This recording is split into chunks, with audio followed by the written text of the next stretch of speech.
summer. I am here at the Canova booth at the Arlington NARBC. We are going to take a look around and see what's here at the show. Let's go.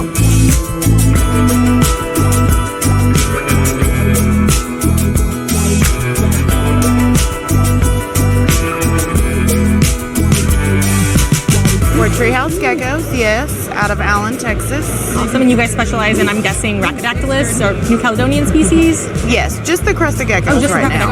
Okay, yeah. Awesome. So in the crested world, there's really only a few genes that are directly like heritable. So what would those be? Yes, so this girl here is a probable cap, and we believe this to be recessive, along with the axanthic being recessive, and then the lilies are incomplete dominant. It's going to be neat to see it all together. Wouldn't it be neat to have a 4-gene animal in a crested gecko?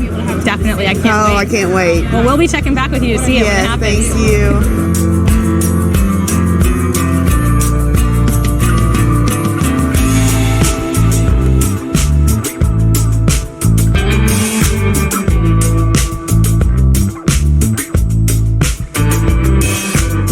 Really cool pairing on this one. This one came from a red rum lineage, which is a pastel line of boa constrictor, a VPI jungle bred to a Aztec IMG VPI. So this one has all the genes from the parents. This is a jungle pattern, Aztec pattern with IMG and VPI. So the IMG is adding to this chocolate color that we have right now. So with age, it's actually going to get more chocolatey, and the IMG over time will take over an animal completely in certain combos.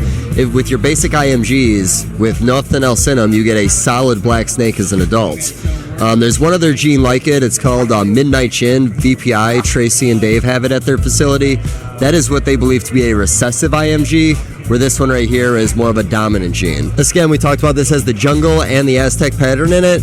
Now, if you take the Aztec pattern out of it and you just have jungle, you get more of a blockier pattern. You get your more bow ties, your more classic looking jungle. Jungle gene brings a lot of color to the table when it comes to your tail.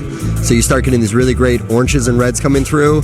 And I really believe, based on the parents being from red rum lineage, I think some of that color kind of fighting through on the pattern a little bit is all from the red rum in it.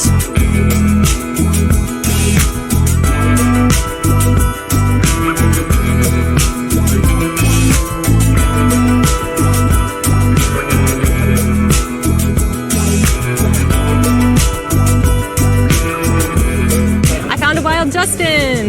The show has been really awesome, actually getting around finally on Sunday just to look around a little bit. We're at Jason Kinninger's place here, and we have some awesome snakes. We're looking at this crazy paradox clown. I think Summer showed this in our St. Louis video, but it's growing. It looks amazing. Making the rounds is some really, really cool stuff, and it's always neat to come and see what other people are working on, steal all their ideas, and then claim them as my own.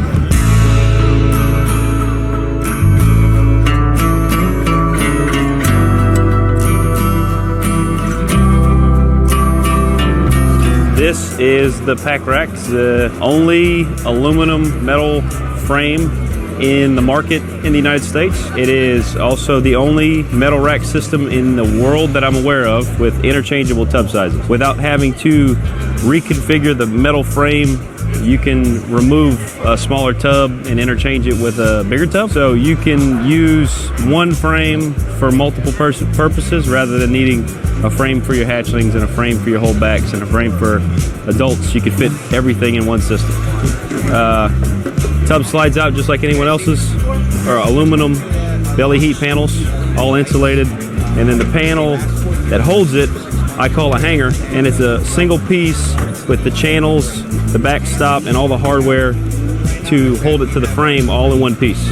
Awesome. And you take that, and you can actually use it as the lid and transport your animals in their own enclosure, rearrange things, and allow you to keep an animal with its own lid without having to clean everything over and over again. So at this point, we're in pre-order. We're expecting these to ship in about 2 months, and we're expecting the larger tub sizes to be available by early summer. Website is packrax.com.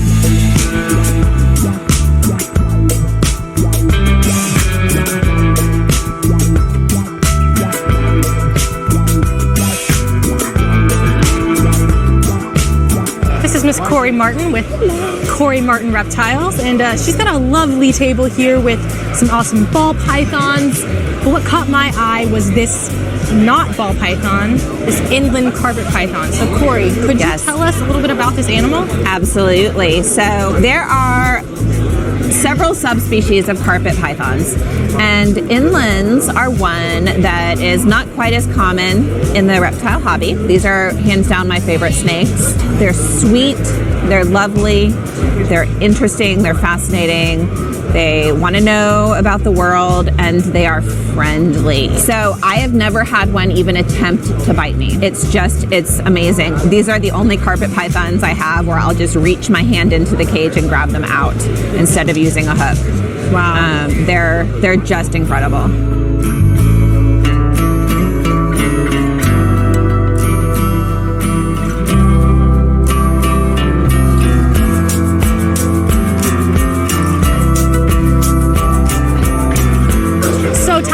What you guys have going on at the Nature's Edge Wildlife and Reptile Rescue. So we're kind of twofold. We're a wildlife rescue, but we're also a reptile rescue. So we take in sick, injured, orphaned wildlife with the goal of getting them back out into the wild. Then we also take in pet reptiles. So we're like a dog and cat rescue for reptiles. So I couldn't help but notice at your booth you have these amazing birds of prey over there. Yep. So do you guys also work with those type of animals? These birds are not releasable. They can't go back out into the wild.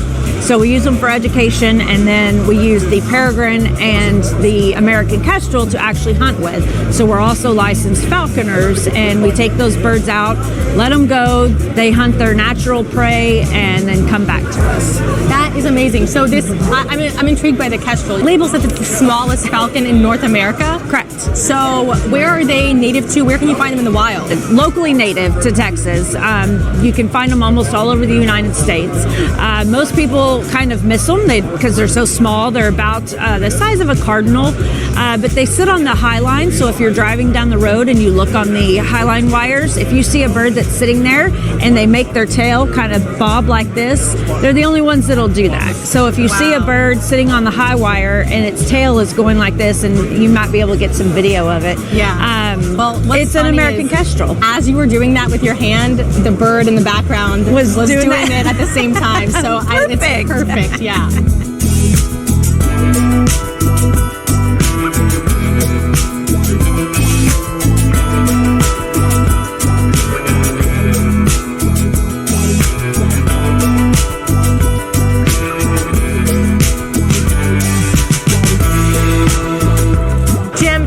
Quick, what is your history with Justin?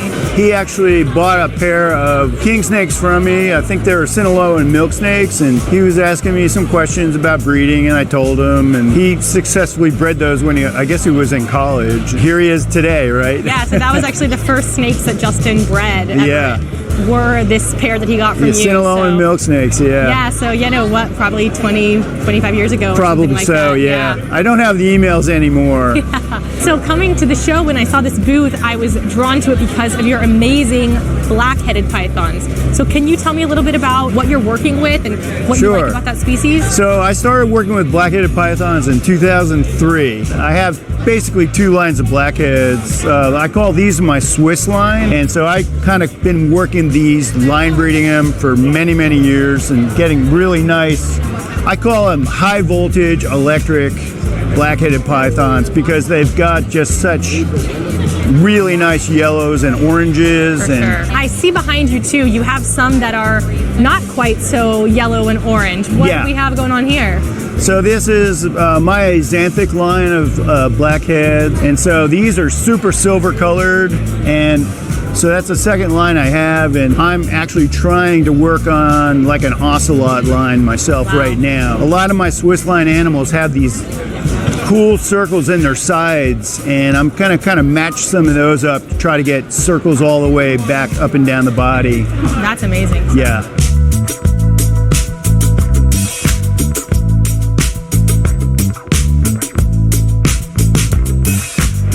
We have found a wild Brian Hamstra. Hello. And he's not alone. Who do you got with you? I have this beautiful Mochina reticulated python female.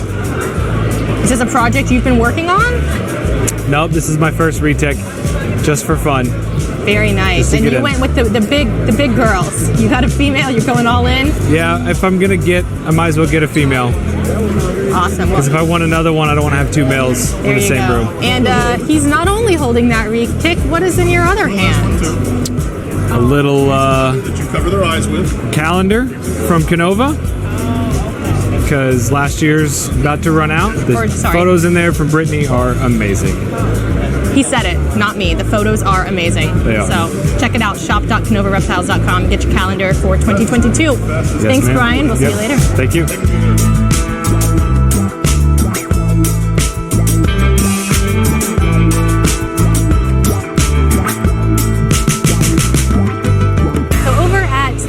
Bailey Reptiles. Awesome spread of ball pythons, some colubrids, and then the snake that a lot of people are talking about here at the show is this pied blood python. So how long have you had it? I've had that one for about 6 months, something like that. I picked it up actually in Daytona last year, right after the show. Yeah, so awesome. That's exciting. I've had it for a little while. Right now, I have one. There's no hets for sale. You know, anything that's been released thus far has been visuals. So I mean, the people that have bought into the project have visuals, and that's it. So yeah, make your own hets. That's how that's going to work out. Yeah, well, it's super exciting. Obviously, pied is a gene I think that in any species everybody gets really excited about. Oh, absolutely.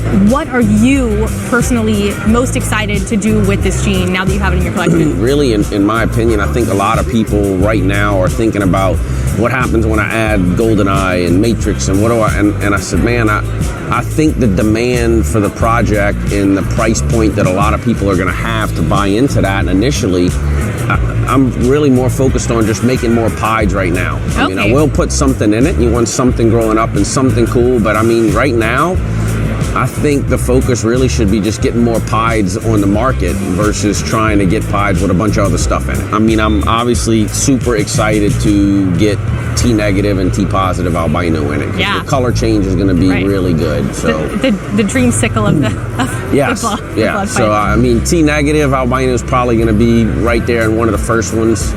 You know, we'll see when the time comes to start breeding what really happens. But I mean, initially my thought now is I really just want to make a bunch more pieds, and I do want to get one of the albinisms in it, T neg or T positive for sure. Awesome. Well, thank you so much. Absolutely. Thank you for bringing it to show everybody, and looking forward to what you do with it. Awesome.